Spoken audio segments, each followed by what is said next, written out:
साथ हैं दिल्ली बीजेपी महामंत्री कुलजीत सिंह चहल जी, जिनके सवाल के बाद क्या कुछ हुआ वो खुद बताएंगे। जब उन्होंने आरटीआई के तहत सवाल पूछे, उस रिपोर्ट के तहत सवाल पूछे, तो एनडीएमसी की मीटिंग में सर वाकई में क्या वाकया?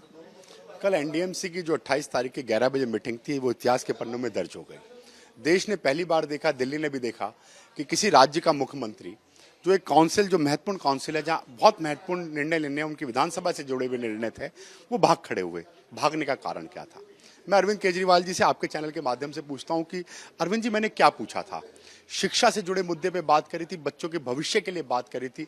ये पूछा था कि आप दौरा करते तो शायद और लाभ होता। आपने आरटीआई बताती है कि आपने अपने स्कूलों में एक भी दौरा नहीं किया। मैंने आपसे यही तो पूछा था उन बच्चों से जुड़े मुद्दे पे। अरविंद केजरीवाल जी, आपने अभिभावकों के साथ, बच्चों के साथ और आपने टीचर्स के साथ कोई इंटरेक्शन करके उनके डेवलपमेंट के लिए कहा? मैंने यही तो आपसे पूछा था अरविंद केजरीवाल जी कि आपने एनडीएमसी के ऑफिसर्स के साथ बातचीत करके स्कूल के डेवलपमेंट के लिए कोई मीटिंग नहीं करी, आप भाग खड़े हुए। मैंने यही पूछा था अरविंद केजरीवाल जी आपसे कि आप कि एमएलए लेड फंड से क्या कोई 1 रुपया लगा? आरटीआई बताने सच बता दे।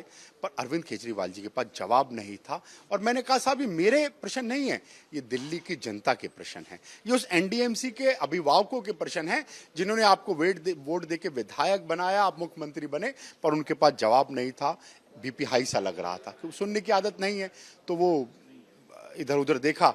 अपने एक एमएलए जो उनके हैं उसको उन्होंने शुरू कर रखा था बोलने के लिए, और पिछली 3 मीटिंगों में वो नहीं आए थे।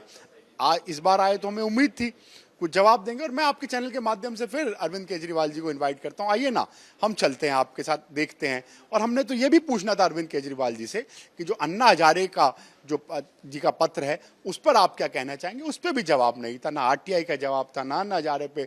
तो आपको जवाब तो देना पड़ेगा, अपने क्षेत्र में विकास तो करना पड़ेगा। सिंगापुर घूमने के लिए झगड़ा तो करेंगे, न्यूयॉर्क टाइम्स में अखबार में खबर तो छपाएंगे, पर अपने विधानसभा में कोई काम नहीं करेंगे तो साहब ऐसा तो नहीं चलेगा।